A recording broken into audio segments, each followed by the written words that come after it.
ETIG, traducción en busca de verdad y libertad. Suscríbanse para no perderse ningún video de mi canal. Les agradezco su ayuda con la divulgación. Únete al gran despertar colectivo que nos permitirá recrear un mundo lleno de amor y abundancia. Étienne Chouard. Je pense que c'est une erreur de penser que les politiques sont impuissants ou incapables ou ne comprennent pas, en faisant comme s'ils servaient l'intérêt général, et pour servir l'intérêt général, effectivement, ils ne sont pas bons.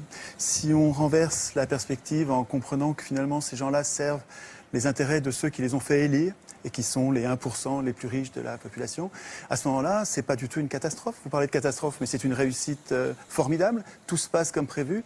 La sécurité sociale est détricotée, le chômage se porte à merveille, ce qui permet de tenailler les salaires et d'avoir des bas salaires, donc des hauts profits. Donc tout se passe bien, en fait, du point de vue des 1% qui se gavent comme jamais. Les banques qui devraient être en prison pour faillite frauduleuse, leurs patrons se font mieux payer que jamais et arrivent maintenant au gouvernement des différents pays.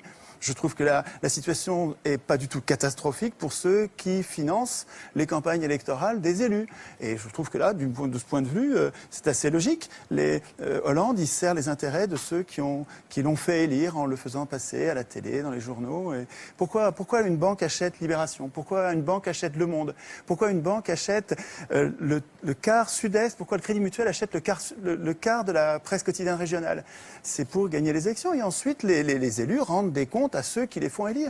Le problème, c'est que nos élus ne doivent rien aux électeurs. Que vous votiez ou vous votiez pas, c'est pas vous, ce sera un autre. Ceux qui vont voter, c'est ceux qui regardent la télévision, qui sont pas politisés. Il faut qu'ils passent beaucoup à la télévision. Vous regardez les curseurs, c'est incroyable la similitude qu'il y a entre les courbes de passage à la télé et les résultats aux élections. Il suffit de monter les curseurs des challengers, vous les montez à 10, 15%, ça va donner l'impression de la pluralité. Et puis les deux partis qui ont la même politique de droite dure, qui s'appelle gauche et droite, mais en fait ils ont la même politique pour les industriels et les banquiers, les multinationales en fait. Mais vous les mettez au curseur plus haut et ils vont être élus l'un ou l'autre, en fait, peu importe, ils vont faire la même politique. Alors évidemment, les gens sont gentils, ils croient les candidats au moment des campagnes électorales, et c'est notre gentillesse qui fait la déception après. Mais enfin, après 200 ans d'échec du suffrage universel, qui permet aux riches d'acheter le pouvoir politique, depuis qu'ils écrivent les constitutions, ces gens-là ont mis en place un système, d'abord censitaire, là au moins c'était clair, et ensuite universel quand ils sont aperçus.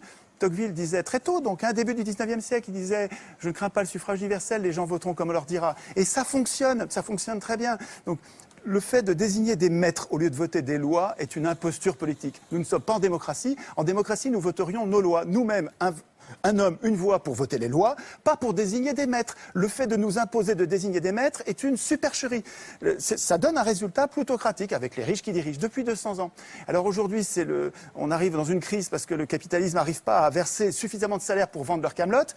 Alors effectivement, ils prétendent que le système est en crise comme si c'était un accident. Mais ce n'est pas du tout un accident. Les choses se passent comme d'habitude, avec une impuissance politique. Vous avez raison sur l'impuissance politique, mais cette impuissance politique, elle est programmée. Il y a un endroit où il est écrit que le peuple n'a aucune puissance. Ça s'appelle la Constitution. Le problème, c'est que tout le monde s'en fout. Nous nous foutons de la Constitution. C'est bien fait pour nous. C'est pas la faute des affreux qui dirigent, c'est notre faute à nous de ne pas écrire notre Constitution dans laquelle nous prévoirions notre puissance. Le référendum d'initiative populaire, les élections sans candidat ou les élections avec des primaires et avec l'impossibilité pour les condamnés de se représenter, etc. Notre impuissance tient à notre démission du processus constituant.